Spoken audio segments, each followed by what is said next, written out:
हरे कृष्णा, राधे राधे।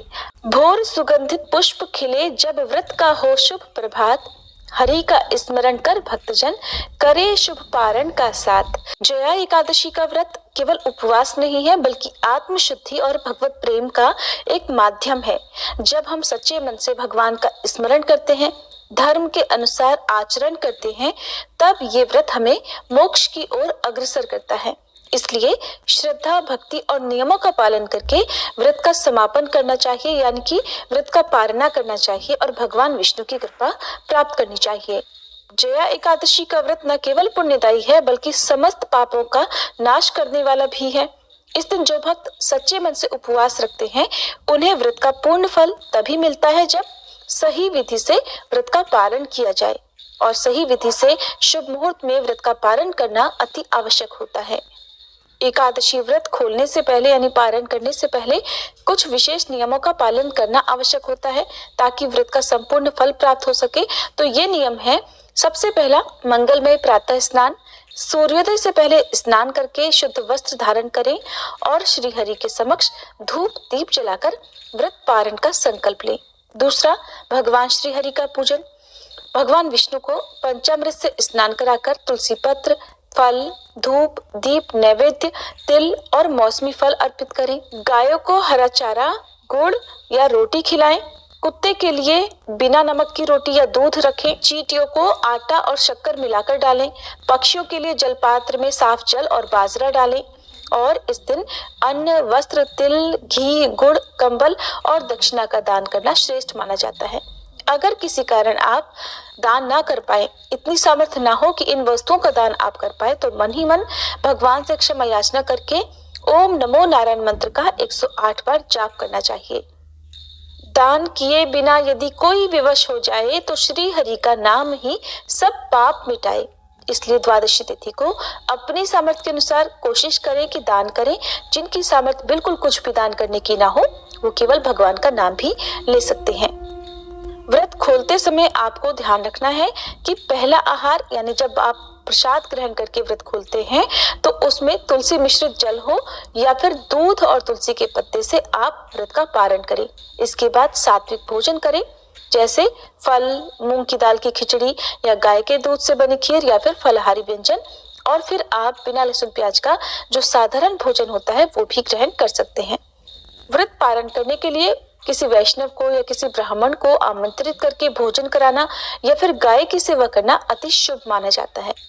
और ध्यान रखिएगा, व्रत का पारण हमेशा शुभ मुहूर्त में करना चाहिए। अगर पारण का शुभ मुहूर्त ध्यान में न रखा जाए तो व्रत का संपूर्ण फल नहीं मिलता। इस बार माघ शुक्ल पक्ष की एकादशी यानी जया एकादशी का व्रत 8 फरवरी दिन शनिवार को रखा जाएगा। इस बार जया एकादशी के दिन भद्रा लग रही है, लेकिन द्वादशी तिथि के दिन बहुत ही शुभ योग प्राप्त हो रहे हैं क्योंकि इस दिन त्रिपुष्कर योग बन रहा है। इस बारे में आपको आगे बताएंगे।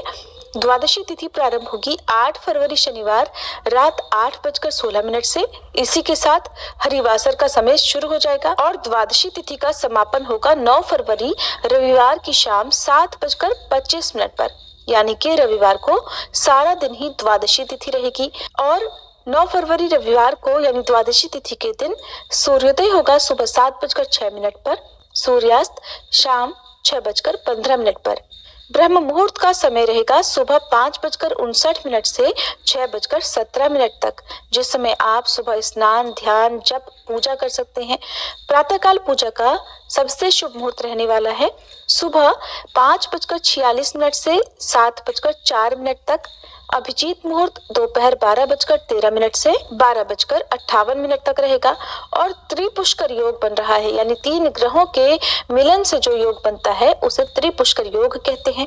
ये बहुत ही शुभ योग होता है। इस मुहूर्त में यदि कोई काम किया जाए तो उसका 3 गुना फल प्राप्त होता है। अच्छे काम किए जाए तो अच्छे कामों का 3 गुना पुण्य मिलता है।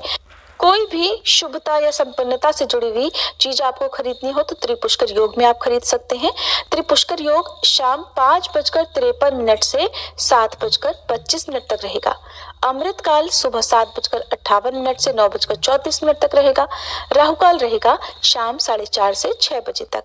और हरिवासर का समय समाप्त होगा 9 फरवरी रविवार को सुबह 2:15 पर। देखा जाए तो ये 8 फरवरी शनिवार की मध्यरात्रि का समय होगा। जया एकादशी व्रत खोला जाएगा 9 फरवरी रविवार को सुबह 7:07 से 8:55 के बीच में। वैसे तो व्रत खोलने के लिए, व्रत पारण करने के लिए सुबह का समय ही सबसे उत्तम समय माना जाता है।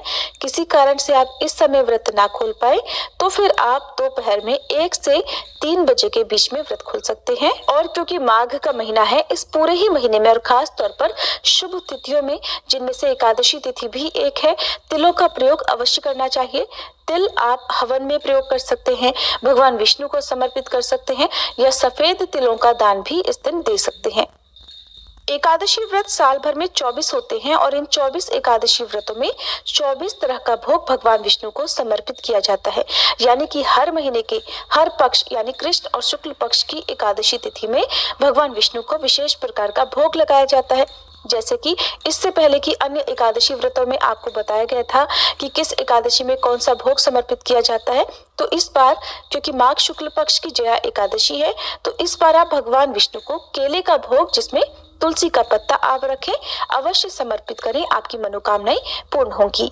भगवान विष्णु की पूजा करने के बाद आप सच्चे मन से क्षमा याचना जरूर करें, ताकि पूजा पाठ में कोई कमी रह गई हो, व्रत में कोई गलती हो गई हो तो उसका दोष आपको ना लगे। इस तरह से एकादशी व्रत का पारण किया जाता है। और तुलसी माता की पूजा भी करनी चाहिए। अब क्योंकि रविवार का दिन द्वादशी तिथि को पड़ रहा है, तो तुलसी माता में आप द्वादशी तिथि को जल अर्पित ना करें, क्योंकि इस समय मौसम अनुकूल होता है, तुलसी जी भी जल्दी से सूखती नहीं है। अगर हो सके तो आप जल अर्पित ना करें, केवल धूप दीप सुबह के समय जलाएं और शाम के समय भी तुलसी माता के पौधे में एक दीपक जरूर जलाकर रखें। द्वादशी तिथि को तुलसी माता की पूजा करना जरूरी होता है। रविवार का दिन है, तुलसी जी को स्पर्श नहीं किया जाता है, तुलसी के पत्ते नहीं तोड़े जाते हैं, लेकिन आप दीपक सुबह और शाम जला सकते हैं। हिंदू धर्म में तुलसी का बहुत अधिक महत्व बताया गया है। जहाँ तुलसी का प्रतिदिन दर्शन करना पापों का नाश करने वाला समझा जाता है, वहीं तुलसी पूजन करना मोक्षदायक माना जाता है। और हिंदू धर्म में देव पूजा और श्राद्ध कर्म में तुलसी जी की पूजा अवश्य मानी गई है। तुलसी जी का होना अनिवार्य माना गया है। यदि किसी विशेष मनोकामना की पूर्ति के लिए भगवान विष्णु से प्रार्थना करनी हो या भगवान विष्णु की कृपा प्राप्त करनी हो, तो सबसे पहले तुलसी माता की पूजा करके तुलसी माता से प्रार्थना करनी चाहिए और इस प्रकार कहना चाहिए कि मैं वृंदा देवी तुलसी को प्रणाम करती हूँ, जो भगवान कृष्ण को अत्यंत प्रिय है। हे देवी, आप भगवान कृष्ण को भक्ति प्रदान करती हैं और सत्यवती के रूप में जानी जाती हैं। मैं आपको बार बार प्रणाम करती हूँ। दिव्य संजीवनी वृक्ष की तरह मंत्रमुग्ध करने वाली माता तुलसी को मैं नमस्कार करती हूँ। मैं चंदन की सुनहरी सुगंध के साथ धूप दीप और सुगंधित पदार्थों सहित सभी पवित्र वस्तुएं आपको अर्पित करती हूँ। हे तुलसी माता, मैं आपको भक्ति पूर्वक प्रणाम करती हूँ, क्योंकि आप परमानंद भगवान कृष्ण को सदैव प्रिय हैं। इस प्रकार तुलसी माता का पूजन करने के साथ ही ओम श्री तुलसी देव्ये नमः इस मंत्र का जाप उत्तर पूर्व दिशा की ओर मुंह करके 108 बार करने से तुलसी माता के आशीर्वाद से जीवन की सारी बाधाएं तो दूर होती ही हैं, मनोकामना भी अवश्य पूर्ण होती है। ये थी आज की वीडियो, आशा करती हूँ आपको पसंद आई। तो दोस्तों, आपको ये जानकारी कैसी लगी कृपया कमेंट कर जरूर बताएं। वीडियो पसंद आया हो तो लाइक करें और अपने दोस्तों के साथ शेयर करें। कमेंट बॉक्स में जय श्री कृष्णा लिखना ना भूलें। ऐसी ही और भी बहुत सारी कहानियों को सुनने के लिए चैनल को सब्सक्राइब जरूर करें। धन्यवाद।